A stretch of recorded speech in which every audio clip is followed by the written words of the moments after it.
걱정이 내게 몰려올 때에 나의 힘으론 그것들 모두 이길 수 없네.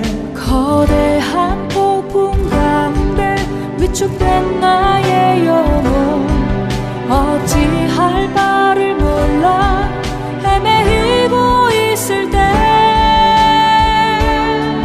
주를 찬양, 손을 들고 찬양. 전쟁은 나에게 속한 것 아니니. 주를 찬양, 손을 들고 찬양. 전쟁은 하나님께 속한 것이니. 거짓과 속임수로 가득 찬 세상에서 어디로 갈지 몰라 머뭇거리고 있네. 공중의 권세 잡은 자 지금도 우리들을 실패와 절망으로 넘어뜨리려 하네. 주위를 둘러보면 아무도 없는 듯 믿음의 눈을 뜨면 보이는 분 계시네. 지금도 내 안에서 역사하고 계시는 사망과 어둠의 권세 물리치신 예수님. 주를 찬양, 손을 들고 찬양. 전쟁은 나에게 속한 것 아니니.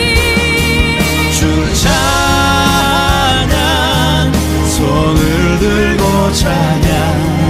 전쟁은 하나님께 속한 것이니. 주를 찬양, 손을 들고 찬양. 전쟁은 나에게 속한 것 아니니. 주를 찬양, 손을 들고 찬양. 전쟁은 하나님께 속한 것이. 주를 찬양, 주를 찬양, 주를 찬양, 주를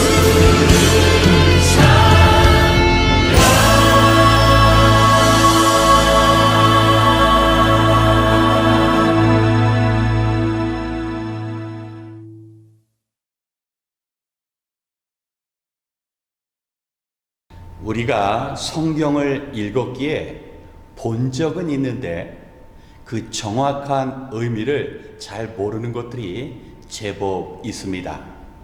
그 중에 하나가 짐승의 표라고 불려지는 666입니다. 666이라는 숫자를 보면 왠지 으시시하고, 또 우리는 이 마지막 때 영원한 저주를 의미하는 666을 받아서는 안 된다고 하는데, 사실 일상의 삶 속에서 어떻게 적용해야 할지 우리는 그 방법을 모릅니다. 한국에 가면 시내버스 중에 666번이 있는데 그 버스는 무조건 타지 말아야 합니까? 또 미국 대통령의 의전 차량인 캐딜락의 별명이 더 비스트, 짐승입니다. 그렇다면 미국의 대통령은 사탄에게 속해 있는 것입니까? 뿐만 아니라 요즘은 스스로 판단하지 못하는 중증 치매 환자를 위해서 몸에 칩을 심는 생체 칩을 사용하고 있습니다. 그렇다면 이러한 의료 체계도 우리가 전면적으로 거부해야 하는 것일까요? 오늘은 요한계시록의 짐승의 표로 알려진 666 그 의미를 알고 우리가 우리 일상의 삶 속에서 어떻게 적용해야 하는지 우리 주보 성경 공부의 본문인 요한계시록 13장 17절 18절의 말씀을 통하여 그 답을 구하고자 합니다. 우리 함께 요한계시록 13장 17절과 18절의 말씀을 봉독하겠습니다. 누구든지 이 표를 가진 사람, 곧 그 짐승의 이름이나 그 이름을 나타내는 숫자로 표가 찍힌 사람이 아니면 아무도 팔거나 사거나 할 수 없게 하였습니다. 여기에 지혜가 필요합니다. 지각이 있는 사람은 그 짐승을 상징하는 숫자를 세어 보십시오. 그 수는 어떤 사람을 가리키는데 그 수는 666입니다. 아멘.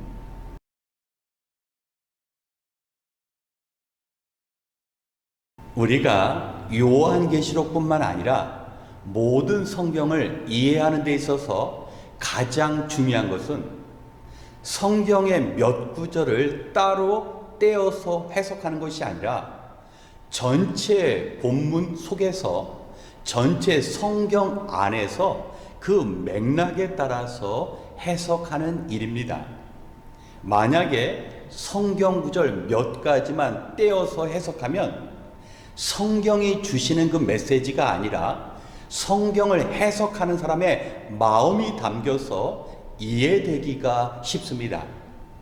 오늘 왜 짐승의 표인 666이 등장합니까? 오늘 요한계시록 13장 1절부터 보면 바다에서 짐승이 나타납니다.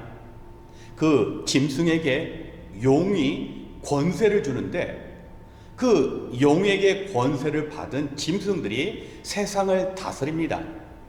그런데 이 짐승에 관한 말씀은 이미 다니엘이 본 환상과 동일합니다. 다니엘서 7장을 보면 다니엘은 환상 속에서 사자와 곰과 표범 그리고 정확한 형체를 알 수는 없지만 마지막에 10개의 뿔을 가진 강력한 동물이 등장하는데 다니엘은 이 4가지의 동물이 4개의 제국을 다스리는 왕이라는 해석을 얻게 됩니다. 그래서 이 짐승은 메데 파사 그리고 바벨론 헬라 제국 그리고 마지막 짐승은 로마 제국을 의미했습니다. 오늘 이 다니엘에서 예언된 대로 짐승들이 나타나는데 그 짐승에게 힘을 주고 권력을 준 존재가 바로 용입니다. 여러분, 요한계시록뿐만 아니라 성경 속의 용은 사탄을 의미합니다. 사탄의 시작은 어디로부터 시작됩니까? 이사야서 14장을 보면 하나님께서 많은 천사를 두셨는데 그 중에 루시퍼가 지극히 높으신 하나님과 동등하고자 하는 그 교만 때문에 천상에서 쫓겨나게 됩니다. 여러분, 마귀 사탄은 어떤 존재입니까? 하나님을 예배하는 대신에 자기가 예배받고 자신이 경배받기를 원하는 존재입니다. 그래서 하나님께서는 사단을 땅으로 내쫓으셨습니다. 여러분, 천상에 있던 사단이 이 땅에 내려왔다는 것은 우리가 매일매일 영적인 전쟁, 사단과 대적하면서 살아간다는 것을 의미합니다. 그리고 그 사단의 시험과 유혹 역시 예수님도 예외가 될 수 없었습니다. 누가복음 4장을 보면 예수님께서 금식하신 후 사단에게 시험을 받으십니다. 먼저는 돌멩이를 가지고 떡을 만들어 먹으라. 그리고 두 번째는 성전 꼭대기 위에서 뛰어내리라. 그리고 마지막은 높은 곳에 올라가서 자신에게 경배하면 모든 것을 다 주겠다라고 예수님을 시험합니다. 이때 예수님께서는 하나님께만 경배하고 오직 그분만을 섬기라고 사단을 꾸짖고 책망하십니다. 이 말씀의 의미는 무엇입니까? 사단은 육신을 가진 예수님을 시험하고 유혹한 것처럼 오늘날 동일하게 우리를 시험하고 우리를 넘어뜨리게 한다는 겁니다. 그렇기 때문에 요한계시록 13장에 등장하는 이 짐승의 표는 어떤 형태를 가진 것, 숫자적인 의미나 어떤 시스템 체계가 아니라 예배, 바로 하나님을 경배하는 것과 관계된 것이라는 것을 우리가 알아야 합니다. 여러분, 마지막 때 사단은 세상을 지배하고자 합니다. 어떤 방법으로 지배합니까? 바로 물질을 사용합니다. 오늘 숫자 666이 등장합니다. 이것은 데마트리아라는 일종의 비밀 표시법입니다. 헬라어 알파벳에는 고유한 숫자가 있습니다. 그래서 어떤 단어를 숫자로 바꿀 수 있는데, 공교롭게 로마 시대의 신앙인들을 가장 심하게 핍박했던 네로라는 이름을 숫자로 바꾸면 666이 됩니다. 또한 네로를 이어서 마찬가지로 크리스찬들을 핍박했던 도미티안 황태자의 이름도 숫자로 환치하면 666이 됩니다. 그렇기 때문에 로마 시대 때 요한계시록 당시 로마의 황제들은 크리스찬들을 핍박했는데 그 핍박의 도구로 삼은 게 바로 물질이라는 것입니다. 로마 황제는 자신이 다스리는 모든 식민지 국가에 명령합니다. 어느 누구도 황제에게 절하지 아니하면, 황제를 자신의 신으로 인정하지 아니하면 장사할 수 있는 권한을 주지 않았습니다. 만약에 신발을 파는 상인이 있다면 그는 황제 앞에 절하고 그를 신으로 고백해야만 신발을 파는 그 조합에 가입되어서 사업을 할 수 있었습니다. 그렇기 때문에 크리스찬들은 황제에게 경배할 것인가, 아니면 오직 하나님 한 분만 경배할 것인가라는 이 갈등 앞에서 황제에게 엎드려 절하는 대신에 그 신앙, 오직 하나님께 예배하기 위하여 물질적인 그 고난을 받았습니다. 황제에게 경배하지 않은 그 대가로 사업을 하지 못하고 굶주리면서 가난 속에 살았다라는 것입니다. 여러분, 이 말씀이 오늘 마지막 시대를 살아가고 있는 우리에게 주는 의미는 무엇입니까? 우리 역시 사단의 그 지배가 물질 가운데 이루어지고 있다는 것입니다. 예수님께서는 하나님과 물질을 겸하여 섬길 수 없다고 경고하셨습니다. 오늘날 많은 사람들이 물질을 하나님처럼 높입니다. 물질에 지배를 당하며 살아갑니다. 심지어 신앙인들도 예외가 되지 않는다라는 겁니다. 주일에 하나님 앞에 예배하고 일상의 삶으로 돌아가면 세상 사람들과 구별되지 않습니다. 돈을 벌기 위해서는 신앙의 양심도 포기합니다. 더 많은 것 얻고자 사람들을 속이기도 합니다. 사람들을 억누르면서 그 물질을 추구하고자 합니다. 여러분, 이런 시대 가운데 크리스찬들은 물질을 어떻게 대해야 합니까? 우리 역시 물질이 필요합니다. 그러나 물질이 인생의 목표나 첫 번째 우선순위가 될 수는 없다라는 겁니다. 6일 동안 물질 구하고자 삶을 모두 쏟아버려서 주일에 예배가 불가능합니다. 교회에서 믿음 생활할 때 교회에서의 그 열정과 주님의 나라를 향한 그런 헌신과 희생의 모습은 전혀 발견하지 못합니다. 여러분, 무엇 때문에 그렇습니까? 물질이 하나님이 되었기 때문입니다. 눈에 보이는 것을 얻고자 신앙은 두 번째, 세 번째로 밀려나가다 보면 그 삶 속에서 물질의 지배를 당하고 물질이 최고가 되어버린 그런 삶을 살아간다라는 겁니다. 우리 사랑하는 성도 여러분, 정말 오늘날 먹고 사는 문제가 우리 인생의 가장 중심 안에 차지하고 있습니다. 내가 바른 믿음 가지고 하나님을 높여드리며 하나님의 영광을 위해 살아가는가는 어찌 보면 크리스찬들에게도 사치가 되어버렸습니다.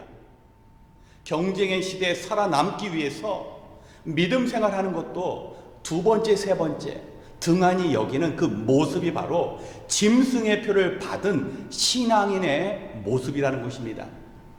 그렇기 때문에 우리는 더더욱이 우리의 중심을 새로 하되 오늘 계시록의 말씀처럼 지혜가 필요합니다. 우리에게 먹고 사는 것 기본적인 거 필요합니다. 그러나 이것은 두 번째입니다. 먼저 하나님의 나라와 의를 구하면 우리의 필요를 아시는 하나님께서 모든 것을 다 채워 주신다라는 이 믿음 가지고 살아가야 합니다. 반대로 우리의 육적인 것 먼저 채우고자 우리가 살아가면 영의 일을 할 만큼 그런 에너지도 그런 마음도 잃어버리게 됩니다. 그렇기 때문에 마지막 시대 짐승의 표 666은 눈에 보이는 어떤 물건이나 숫자 체계가 아니라 우리가 누구를 경배하는가. 사단은 마지막 때 우리를 주장하기 위해서 하나님 대신 물질을 선택하게 만들어 갑니다. 물질이 최고가 되어버린 이 시대 가운데 우리는 어떤 고난이나 우리의 희생이 따르더라도 오직 하나님만 예배하며 하나님만 경배해야 할 줄 믿습니다. 오늘 마지막 때 짐승의 표, 사단을 경배하는 그런 어리석은 삶이 아니라 오직 하나님만 경배하며 하나님께서 인생의 주인이심을 고백하는 말세의 지혜로운 성도가 되시길 우리 주님의 이름으로 축원합니다. 함께 기도하겠습니다. 참 좋으신 하나님, 오늘 하루를 마무리하며 주님과의 만남을 소망하며 이 기도의 자리에 나왔습니다. 주님의 백성들로 하여금 편안하게 쉬면서 휴식을 취하기보다는 주의 음성을 듣고 기도하며 위로받는 자리를 찾게 하시니 감사합니다. 이 시간 주신 말씀을 기억하며 우리에게 구원을 베푸시며 동일하게 심판하시는 하나님의 그 뜻을 따라 살아가는 하나님의 자녀 되게 하여 주시옵소서. 바라옵기는 삶의 우선순위를 바로 정할 수 있는 영적인 분별력, 지혜를 허락하여 주시옵소서. 지금은 최선의 것을 선택한 것 같은데 시간이 지나고 마지막 주님 앞에 섰을 때 과거의 삶을 후회하는 어리석음을 범하지 않게 도와주시옵소서. 시간이 지날수록 삶 가운데 하나님만 높여드리며 우리의 일상에서 하나님의 뜻을 이루게 하시고 주님 안에 거함으로 주님께서 품어주시고 주님께서 함께 하시는 은혜를 허락하여 주시옵소서. 하나님, 우리에게 맡겨주신 귀한 일들이 있습니다. 행여나 세상 일 하느라 마음을 다 쏟아버려 육체적으로 다 지쳐서 하나님의 일들이 등한이 되고 무가치한 일처럼 여겨지지 않도록 우리의 심령을 주장하여 주시옵소서. 이제 한마음 한뜻으로 기도할 때 우리가 해야 할 일들을 보여주시고 그 일들을 감당할 능력도 허락하여 주시옵소서. 모든 은혜를 감사드리며 우리의 소망이 되시는 예수님의 이름으로 기도드렸습니다. 아멘. 이 시간 오늘의 말씀을 기억하시면서 먼저 우리의 신앙생활을 위하여 기도하겠습니다. 우리는 믿음으로 살아가는 것이 점점 어려워진 영적인 흑암의 시대를 맞이했습니다. 오늘 말씀처럼 세상 마지막 때는 많은 신앙인들이 하나님 대신 세상과 물질을 섬길 것이라고 경고하고 있습니다. 하나님의 백성들이 사람이 만든 것을 마치 하나님처럼 높이는 우상 숭배의 죄를 짓고 있습니다. 우리 역시 영적인 긴장감을 늦추게 되면 눈에 보이는 물질에 사로잡히고 구원의 은혜도 잃어버리며 믿음도 저버린 채 이 땅에서 살아갈 수밖에 없습니다. 우리에게 구원자가 되시며 동시에 준엄한 심판자이신 예수님을 모셔야만 우리가 하나님 한 분만 경배하며 하나님께만 예배하며 살아갈 수 있습니다.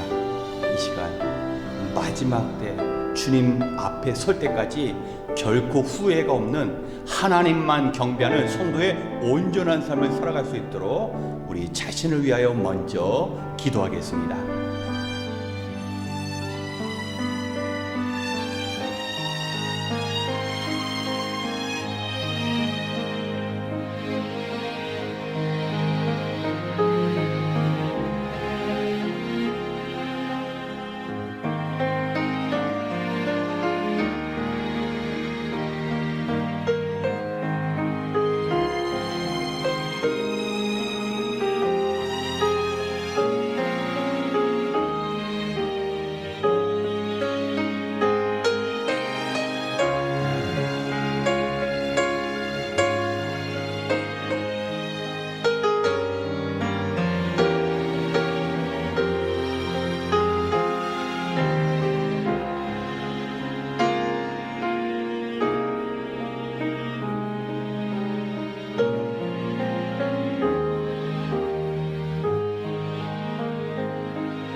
두 번째, 쓰임받는 성도로 살아가기 위하여 기도하겠습니다.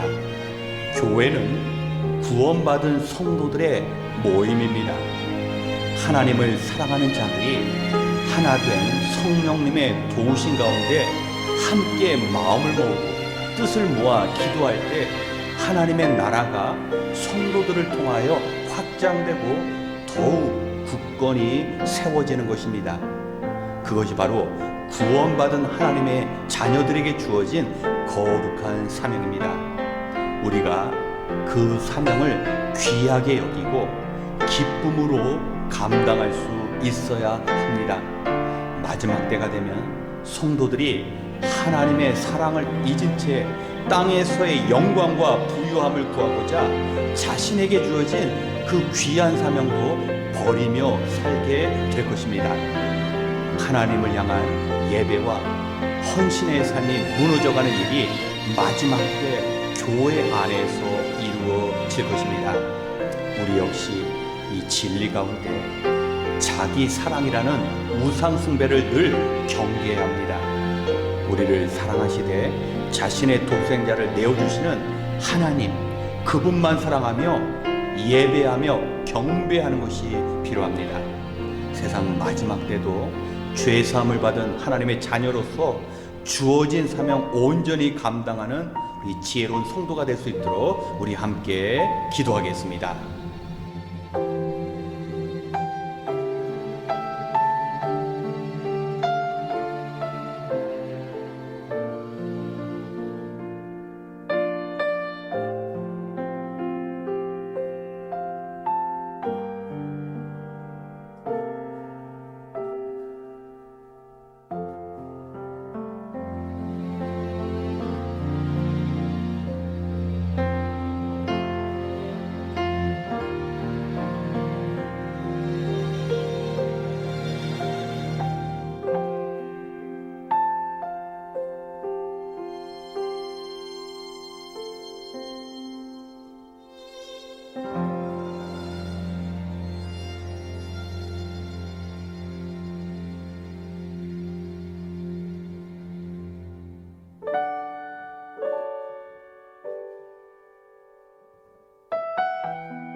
마지막으로 유스그룹 수련회를 위하여 기도하겠습니다.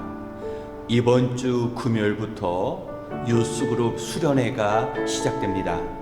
이번 2박 3일의 기간이 참으로 공부하며 일하며 지친 우리 자녀들의 심령들이 회복되고 죄를 회개하며 거룩한 삶으로 결단하는 그런 의미 있는 시간이 되어야 할 줄 믿습니다. 수련회가 열리는 빅베어로 오가는 길 가운데 사고 없이 하나님의 보호가 임하시도록, 그리고 수련회 기간에 우리 아이들의 마음이 열려서 살아계신 하나님을 만나고 물질을 숭배하는 이 시대 가운데 오직 하나님만 경배하기로 결단하는 그 시간이 될 수 있도록 우리 인솔하시는 시온 간사님과 수고하시는 모든 봉사자들을 위하여 우리 함께 기도한 이후에 개인 기도 시간 갖겠습니다. 우리 기도하겠습니다.